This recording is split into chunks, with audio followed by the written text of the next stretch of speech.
to the virtual audio tour of the Alhambra. We will begin at the Alcazaba. The Alcazaba was both the defensive fortress and the military quarter where the Sultan's guard lived. This is the oldest part of the Alhambra complex, built in the 13th century on the remains of the earlier fortifications. Because of its defensive function, it was, of course, built on the highest end of the hill. As you might expect, it has some of the Alhambra's best views. We're beginning at the overlook, or mirador, of the Bucket Tower. The semicircular tower, designed both to defend and control the city, is built on an ancient gateway giving access to the palaces and the Medina. It dates from the 16th century.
As can be seen here in the Court of the Myrtles, and as you will see later in the Court of the Lions, water is the greatest treasure of the palaces. The pools and fountains were not merely decorative. You'll have noticed that the channels linking the fountains and the pools look very simple, but behind this apparent simplicity, there is an advanced technology. Channels to retain the water, narrowing to accelerated speed, cavities and curves to make the flow vary, and always silent. Look at the sheets of water created by the pools. They are always still so that they will not deform the image reflected in them. You have just entered the largest room in the palaces, the throne room, or Hall of the Ambassadors. The walls are decorated all over with vegetal and geometric patterns and inscriptions, all in plaster, ceramic, and wood. The plasterwork praises God and the Sultan, Yusuf I, during whose reign this room was built in the middle of the 14th century. The floor of the room still has Nasrid tiles as well as some from the 16th century showing the arms of the Nasrid dynasty. But the most impressive feature of the room is its ceiling. This is a great wooden framework representing paradise, which according to the Quran is formed of 7 superimposed skies, symbolized here by successive wheels of stars. In the highest heaven is the throne of God.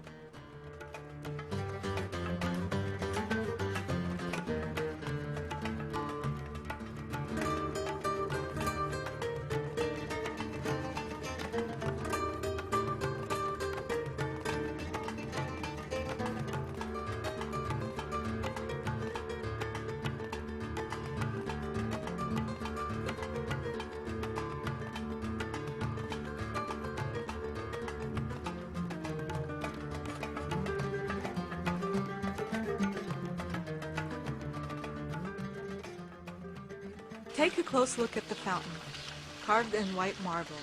It was originally painted. It is likely that the lions actually date from the 11th century and were moved here from an earlier palace. A central cylinder supports the great 12-sided basin with the 12 lions below. The water comes out of their mouths. There's another poem by Ibn Zamrak on the upper edge of the basin. Blessed be he who gave to the Imam Muhammad noble ideas with which to grace his mansion. For are there not marvels in this garden, which God has made incomparable in beauty? A sculpture of pearls of transparent clarity, whose edges are trimmed with dewdrops. Melted silver runs between the pearls, which it resembles in its white pure beauty. Water and marble seem to be one, and we cannot know which one of them is moving.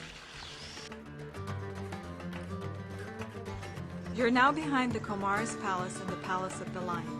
The focal point of this space is a 5-arched gateway, but the dominant theme is once again water.